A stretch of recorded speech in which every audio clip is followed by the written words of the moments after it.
सुख सागर, चौथा स्कंद, 17वां अध्याय। इस अध्याय में आज हम पढ़ेंगे राजा पृथु का प्रजा का दुख दूर करने के लिए पृथ्वी पर क्रोध करना। लेकिन उससे पहले अगर आप चैनल पर नए हैं तो चैनल को सब्सक्राइब करें और नोटिफिकेशन बेल दबाने के बाद ऑल पर क्लिक करें ताकि आने वाले हर अध्याय को आप सुनिश्चित होकर सुन सकें।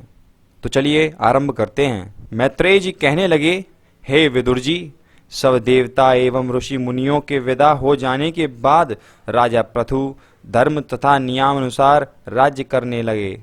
एक दिन समस्त प्रजा ने उनके पास आकर इस प्रकार प्रार्थना की, हे पृथ्वीनाथ, आप हमारे राजा और स्वामी हैं। शास्त्रों की आज्ञानुसार आपको हम लोगों का पालन पोषण करना चाहिए।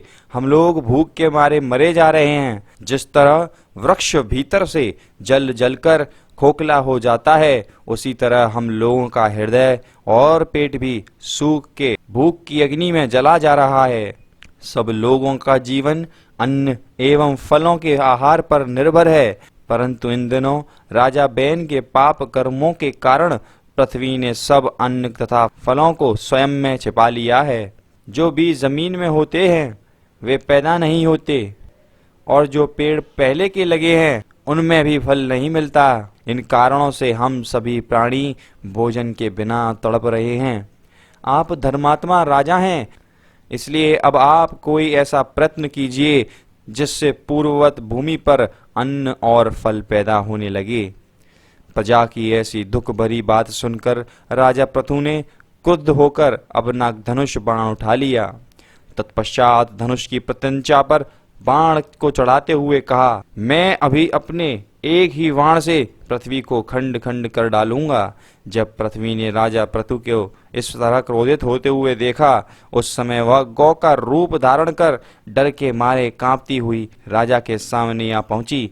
राजा पृथु ने भी अपनी ज्ञान दृष्टि द्वारा यह जान लिया कि यह गौ के रूप में पृथ्वी है, परंतु उस वक्त राजा पृथु ने कोई अन्य विचार किए बिना उसे अपने बाण का लक्ष्य बनाने का निश्चय यथावत स्थिर ही रखा। यह देखकर गौरूपी पृथ्वी अत्यंत भयभीत हो भागती हुई तीनों लोकों में गई। राजा पृथु भी अपना धनुष बाण चलाए हुए निरंतर उसका पीछा करते रहे।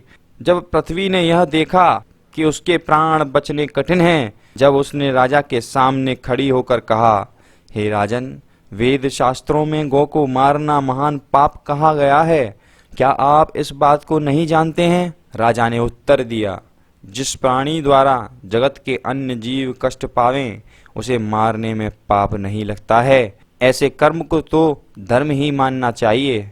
राजा के इन शब्दों को सुनकर पृथ्वी ने ज्ञान दृष्टि से यह जान लिया कि राजा पृथु बड़ा प्रतापी और श्री नारायण का अवतार है। ये जो चाहें वह कर सकते हैं, इसलिए अब इनकी शरण में जाना चाहिए। गए बिना मेरे प्राण नहीं बच सकते हैं।